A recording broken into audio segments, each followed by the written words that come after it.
Forsberg, what do you want to see out of Jaylen Brown in 22? I want him to figure out how he works best off of Jayson Tatum and prove that this core can be something that can go forward with. It's got to be, how do we complement each other? How do we figure this out? Like, otherwise, it just gives Brad Stevens more motivation to look at a bigger blow up to this thing. And I think they're going to give every chance to make it work. You can't just sit here and be like, let's make minor moves and get a couple second-round picks. Like, that doesn't move you any closer to getting the third star. You've got to, like, value cap space and or whatever flexibility, that whatever path he chooses to go. And so Brad, just especially as the league starts to come out of this COVID woes, they got to be ready to strike. And whether that's Schroeder, whether that's Josh Richardson, whatever it is, just have a plan and be bold with it, because this team right now does not look like a true contender.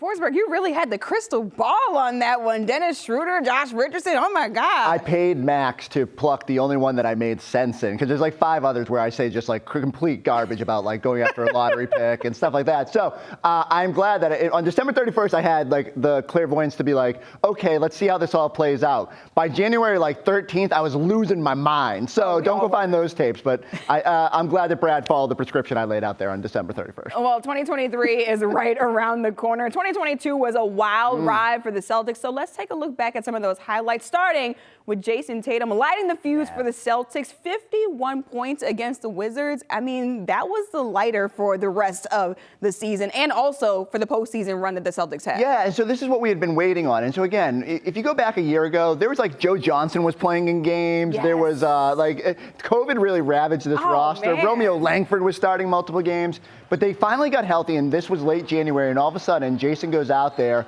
and that's when the first time I said, oh, this could be something. Now, I didn't know they were going to rip off, I think, 12 of their next 13. I think they went like 21-7 down the road. Like, it was insane, the run they went on from there. But it was really, Tatum has perennially taking a big leap in the second half of the year. And it felt like if he could do that, I didn't expect 50 every night. Right. I expected him to be great. And then it was like player of the month, player of the month, player of the month. Yes. And carrying them and getting through. By the end of the year, he's just 6th in the MVP voting. And I just thought that was so critical to this team taking flight. Your superstars got to be great. And the best part about it now is like Jayson and Jaylen, if they do that, like it could really take flight. So credit to that. I thought that lit the fuse, that gave him hope. And I think it was enough to get Brad Stevens to start thinking at the trade deadline. All right, instead of selling and like trying to maybe look ahead to like past we don't want to go down, maybe this could really take flight, and let's add to this roster. And that's what he did by adding Derek White. Jayson Tatum really flipped the switch at the right time for the Celtics. We were pulling our hair out, namely you, really. You were. I saw a couple of the clips on the desk. I was like, wow, Forsberg was really losing it back in January, considering where the Celtics ended up at the end of the year. Well, Ime Udoka, the Celtics head coach at the time, he was saying also during the playoff run, they're not running from anybody. They were like, we're not trying to mess with the standings or anything like that. That was a huge turning point as well. Yeah, I thought it was. So a lot of us, even, and again, if you rewind the tape, I'm probably sitting there going, do you really want the second seed? Like, I don't know if I want to see the Nets in the playoffs.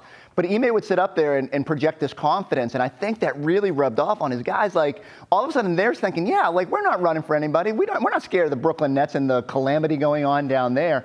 Now, it took a little bit of luck. All those games were close. Like, Jayson Tatum, I think we forget sometimes, had to do that little spinning layup at the buzzer to win game one, and, like, fighting tooth and nail against Durant and Kyrie and all the stuff that went into that series. But sweeping that just gave them so much confidence moving forward. And I just like the sort of the tone that it set in terms of, you guys are good enough that we can't worry about the matchups and who we're going to play. Let everybody else worry about it. And I think that really sort of gave this team the confidence going into the playoffs. You mentioned Jayson Tatum with that spin move in game one, and I remember that moment being inside of TD Garden. Literally, the roof blew off. Unreal. When Jayson Tatum did that. That was one of my favorite moments during the postseason as well. And there's so many, like that was so hard. I'm trying to like narrow this down today to like 5 or 6. And it was tough.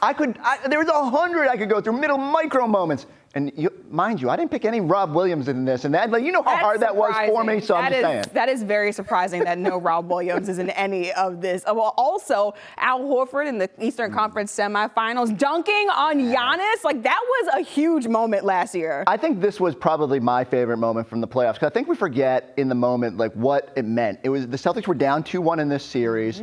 Giannis had sort of taunted Al earlier in that game. There was no Rob Williams in this game, so Al was sort of like the only real big they could lean on. And it just felt like they were down double digits in the fourth quarter. The season was about to get away.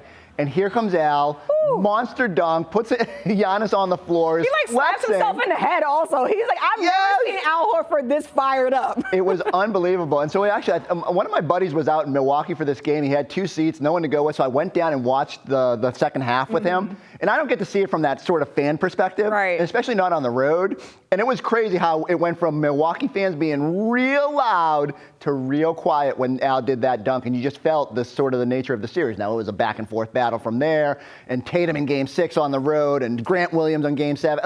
Everything that went on, it took a lot to get to the finish line of that series. But it's still remarkable to me. Without that Al sequence, I don't know if they get any further into those playoffs. That was an intense Eastern Conference semifinals, going all the way to Game 7. And of course, the Celtics, they go all the way to Game 7 in the Eastern Conference Finals against the Miami Heat, giving us all gray hair, trying to worry about that as well. But talk about how Jayson Tatum and Jaylen Brown, they really showed everybody in that series and really all postseason long that they were meant to play together. And so the whole theme of this show, right, is Jayson and Jaylen and everything that they've accomplished and really the strides that they made. But I love that in that celebration, they hadn't really acknowledged the outside noise during the year. They were aware of it, but they never said as much.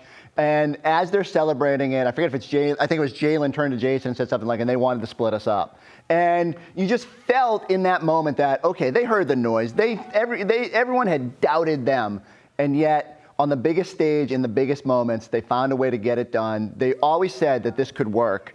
And no matter how much anyone doubted them, they figured out how to do it and rewarded by winning that trophy and getting a chance to go to the finals. I feel like that was pretty much the beginning of what we're seeing right now from Jayson Tatum and Jaylen Brown really working off of each other and really the Celtics seeing the dividends of that. Yeah, they had been stopped at that goal line of the Eastern Conference Finals 3 times. And now here's your 4th shot. And a lot of us would be sitting here saying, okay, they just can't get over the hump. Well, boom, they punched that ball in. They got a chance to go to the finals. Now, that's their goal line. And now we got to find out if Jayson and Jaylen are so motivated by that loss that we can get back there this year and maybe hoist a bigger trophy than that tiny little one, the Eastern Conference trophy, that Finals trophy.